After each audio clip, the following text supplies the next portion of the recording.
নমস্কাৰ বন্ধু বান্ধৱী, আজি আকৌ নতুন এটা ভিডিঅ' আপোনালোকৰ মাজলৈ লৈ আহিছোঁ। ক'লা কচু ধুনীয়াকৈ কাটি পেলাই নিমখ হালধি দি পেলাই কেৰাহীত পাতি দিছোঁ, দেখিছেনে?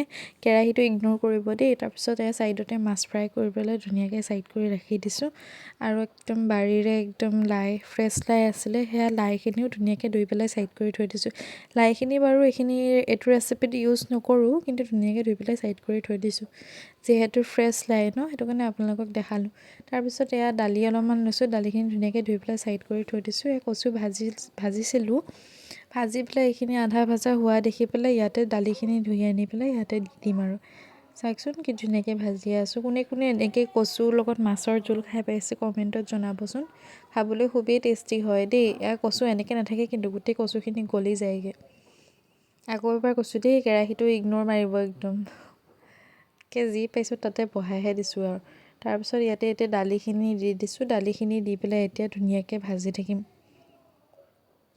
আৰু গৰম পানী মই চাইডত কৰিয়ে থৈ দিছোঁ আৰু তৰকাৰীত দিবৰ কাৰণে। মই প্ৰথমেও কৈছিলোঁ যে একদম আমাৰ আগৰ ভিডিঅ'টো চাইছে যদি গম পাইছে আমাৰ চৌকাটো কেনেকুৱা, বৌয়ে বনোৱা চৌকা এইটো। একদম এফালে জুই লগালে সিফালে একদম কিবা পাতি থৈ দিলে সেইটোও গৰম উঠি থাকে। সেইটো কাৰণে মই চাইডত গৰম পানী পাতি দি থৈ দিছোঁ। এতিয়া এইখিনি ভাজি হৈ যোৱা দেখি পেলাই গৰম পানীখিনি ঢালি দিলোঁ। ঢালি দি পেলাই এতিয়া মই ঘুটনি মাৰি দিলেও ভাল। মই ঘুটনি মাৰি দিছোঁ বাৰু। ঘুটনি মাৰি নিদিলেও কিন্তু গোটেইখিনি জহিয়ে যায়।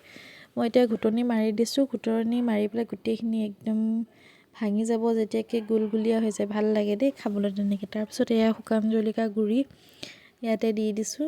দি পেলাই আকৌ ইয়াতে জালুক অলপমানো দিছোঁ, দেখিছেনে? সেই জালুক অলপমানো দি পেলাই এতিয়া অলপ টাইম উতলাই থাকিম। উতলাই পেলাই যোনখিনি ভাজি থোৱা মাছ আছিলে, মাছখিনি ইয়াতে দি দিম। এইখিনি অকণমান থুপথুপীয়া হোৱা দেখি পেলাই মাছখিনি ইয়াতে দি দিম। এনেকৈ বনাই খাই চাবচোন, খুব খাবলৈ টেষ্টি হয় দেই। ক'লা কচু এনেও যাৰ তেজৰ পৰিমাণ কম আছে সিহঁতে খাবই লাগে।